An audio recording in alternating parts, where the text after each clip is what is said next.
What's up guys? Today we're going to be taking a look at some of my recent pickups, including a pair of sandals that I think you'll be interested in hearing some more about, then some jewelry, and capping it off with the movies and music that I was watching and listening to in the month of May. So let's dive right in.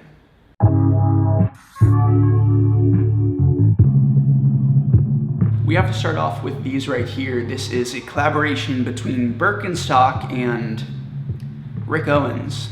As funny as that is, as great as that is.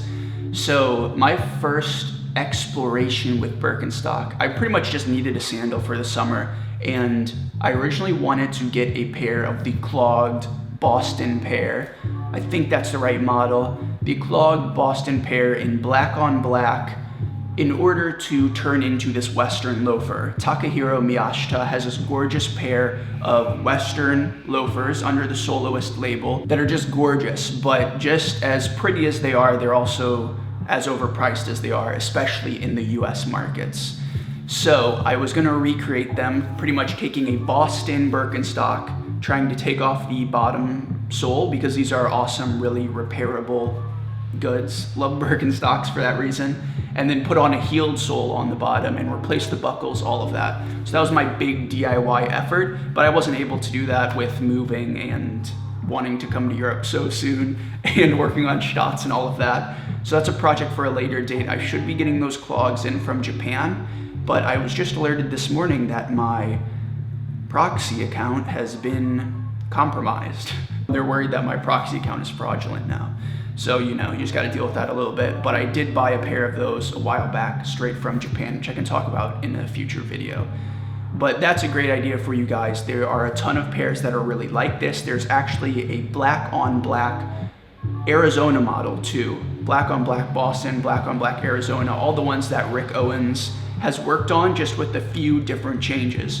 So here's what the differences are. The first thing is a leather footbed. The straps almost drag the ground. It almost gives it like a cargo or some sort of a little bit more industrial. And the other thing is just higher quality materials.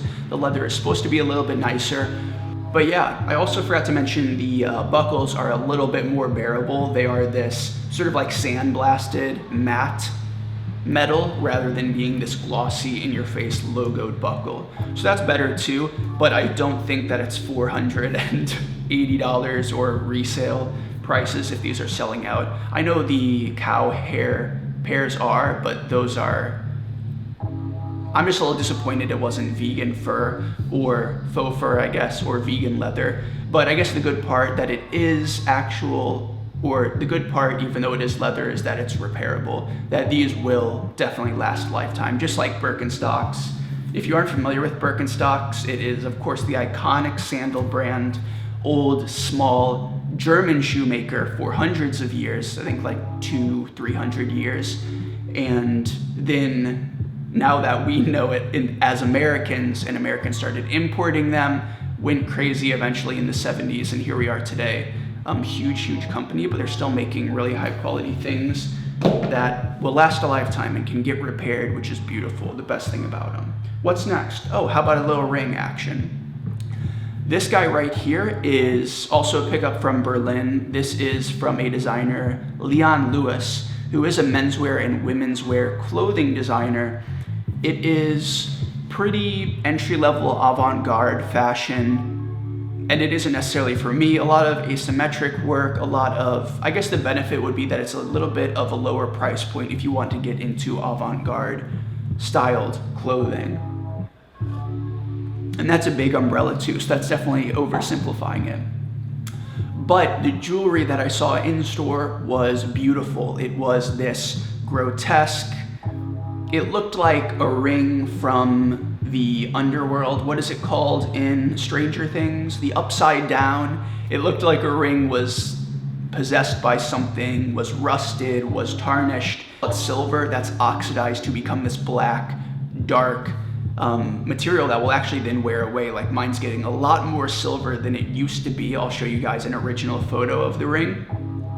But I think it's a perfect pair with the oxidation and then these sort of disgustingly casted and stapled together and broken apart rings. So it's a really good combination there. And I was just really wanting a black piece of jewelry to go, or a black ring, pendant, earring, whatever, to go with my bracelets and things. So I was really looking for this, and I found it, and it was on sale, and this one is a beautiful, beautiful ring that has been aging really well. So shout out Oxidation, shout out to Leon Lewis, that's a beautiful piece right there. And yes, the other item I wanted to mention are those Adidas Sambas. I showed you that huge crate full of Sambas in Berlin. These aren't Sambas though. It's an honorable mention because they didn't make it out of Berlin. I just gave them away again because they were torn up like crazy, so torn up. And then in Antwerp, I grabbed a pair, very similar colorway, of the actual Bundeswehr German Army trainer. So there you go, this is an actual pair of German Army trainers. Look exactly like Margiela replicas, well that's what they are. I'll show you guys these another time, but an honorable mention to those Sambas because I think that is an awesome, everyday, beautiful pair of shoes that you guys might want to look into. All right, I need to break my phone out for this. We're just gonna run through some movies I watched. Inland Empire is the first one. This is a wild ride.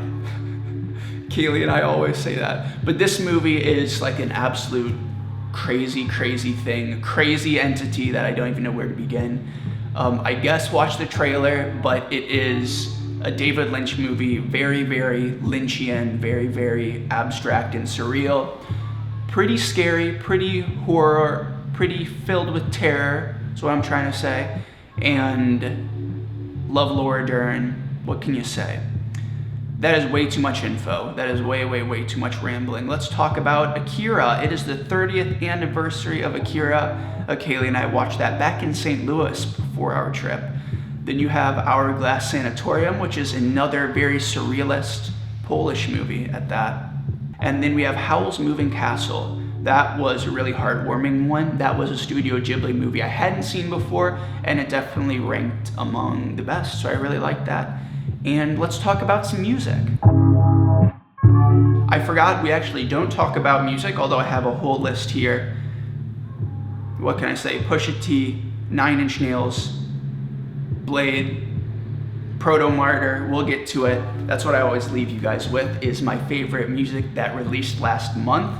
So we'll go ahead and do that, but I guess that is it for this episode. Thank you for hanging out and listening to me ramble.